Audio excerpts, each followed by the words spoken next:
हमारी कुछ एक थ्योरीज रह गई थी, थ्योरीज ऑफ इंटरनेशनल ट्रेड, जो इकोनॉमिक्स की हैं, कॉमर्स में नहीं है, बट पेपर में कई बार इसको पूछ लिया जाता है, तो इसे हम डिस्कस कर लेते हैं। थ्योरी ऑफ रेसिप्रोकल डिमांड किसने दी है? जे.एस. मिल ने।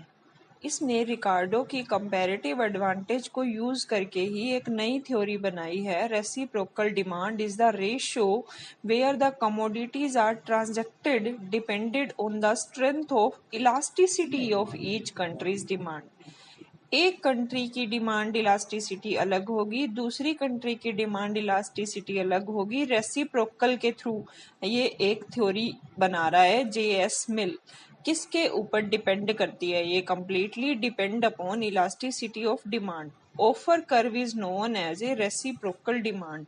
अजम्पशन क्या ले रहा है? Two model, two multiply two model, two factor of production, two country, two goods based on comparative cost, same demand and income in both countries, more elastic offer curve, more favorable, जहाँ पे ज़्यादा elastic होगा वो ज़्यादा favourable होगा। If demand for foreign product increase, terms of trade will become unfavorable. अगर हमारी country में दूसरे देश के प्रोडक्ट की डिमांड बढ़ती है तो वो टर्म्स ऑफ ट्रेड हमारे फेवर में नहीं जाएंगी, अनफेवर हो जाएंगी। इसका अपोजिट होगा, अगर हमारे देश में किसी फॉरेन प्रोडक्ट की डिमांड कम हो जाती है तो टर्म्स ऑफ ट्रेड हमारे फेवर में चली जाएंगी। उसके बाद नेक्स्ट थ्योरी हम कर रहे हैं अपॉर्चुनिटी कॉस्ट थ्योरी। इसको दिया है हैब्रेलर ने। Haberler restated comparative cost theory of Ricardo. Opportunity cost में भी रिकार्डो की थ्योरी को ही यूज किया है, कंपैरेटिव कॉस्ट को। रेसिप्रोकल में भी रिकार्डो ने कंपैरेटिव कॉस्ट थ्योरी रिकार्डो की यूज हुई है, अपॉर्चुनिटी में भी रिकार्डो की कंपैरेटिव कॉस्ट थ्योरी यूज हुई है। Same assumption, to multiply two model, full employed है, फ्री ट्रेड है, फिक्स्ड फैक्टर सप्लाई है, परफेक्ट फैक्टर मोबिलिटी है, परफेक्ट कंपटीशन है। अपॉर्चुनिटी कॉस्ट डिफर होगी दो कंट्रीज के बीच में, जिसकी वजह से ट्रेड अराइज होगा। अपॉर्चुनिटी कॉस्ट क्या होती है? हमारी सेकंड बेस्ट अल्टरनेट जो हमारा होता है वो हमारे लिए अपॉर्चुनिटी कॉस्ट की फॉर्म होती है। और इसी तरह से दोनों कंट्रीज के अंदर अपॉर्चुनिटी कॉस्ट डिफर होने के कारण जो ट्रेड अराइज होगा वो अपॉर्चुनिटी कॉस्ट थ्योरी उसको बताती है। नेक्स्ट है फैक्टर प्राइस इक्वलाइजेशन थ्योरी।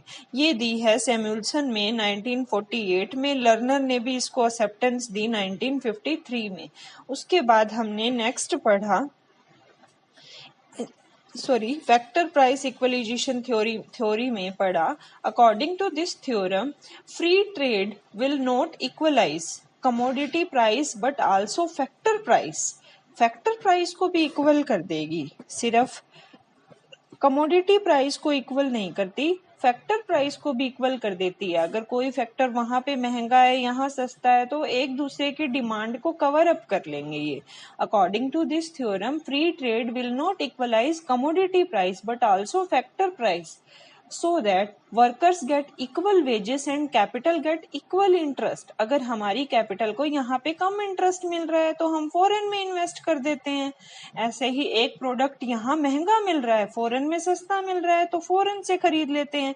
कहते कमोडिटी को के प्राइस को इक्वल नहीं करती, फैक्टर प्राइस को भी इक्वल कर देती है international trade. So when prices of output goods are equalized between countries, the price of input factor will also be equalized. अब इसके बाद कुछ थ्योरीज हैं, gap theory, theories of international trade को हम एक बार ओवरव्यू ले लेते हैं कि टोटल कितनी थ्योरीज हैं। फर्स्ट हमने पढ़ी थी theory of mercantilism, second theory of absolute cost advantage Adam Smith ने दी 1776 में, 1776 में। Next comparative cost advantage David Ricardo ने दी 1819 में। फैक्टर प्रपोर्शन एंडाउमेंट थ्योरी दी हेक्सर ने 1919 में, ओहलिन ने सेम थ्योरी दी 1933 में। उसके बाद लियोन्टिफ पैराडॉक्स आया, फिर न्यू फैक्टर प्रपोर्शन थ्योरी आ गई, फिर कंट्री सिमिलैरिटी थ्योरी, ये दी थी हमारी स्टेफन बी लिंडर ने, इसको लिंडर थ्योरी भी कहा जाता है। New trade theory Paul Krugman ने, international product life cycle theory Vernon Raymond ने, theory of competitive advantage Michael Porter ने, theory of reciprocal demand J S. Mill ने, ऑफर कर्व डॉक्टर मार्शल ने, अपॉर्चुनिटी कॉस्ट थ्योरी हैब्रल ने, international trade theory और modern theory Heckscher and Ohlin ने, acceptance the theory of Heckscher and Ohlin Stolper Samuelson theorem ने, factor price equilibrium theory Heckscher Ohlin ने, theory of availability I B. Kravis ने, limitation gap और technical gap theory M B. Posner ने। ये हमारी कुछ एक थ्योरीज और उनके राइटर्स, उनके ऑथर्स हैं जिन्होंने ये थ्योरी प्रोपाउंड की हैं, बनाई हैं रिसर्च के बाद। ये हमारा थ्योरीज का टॉपिक कंप्लीट हो गया।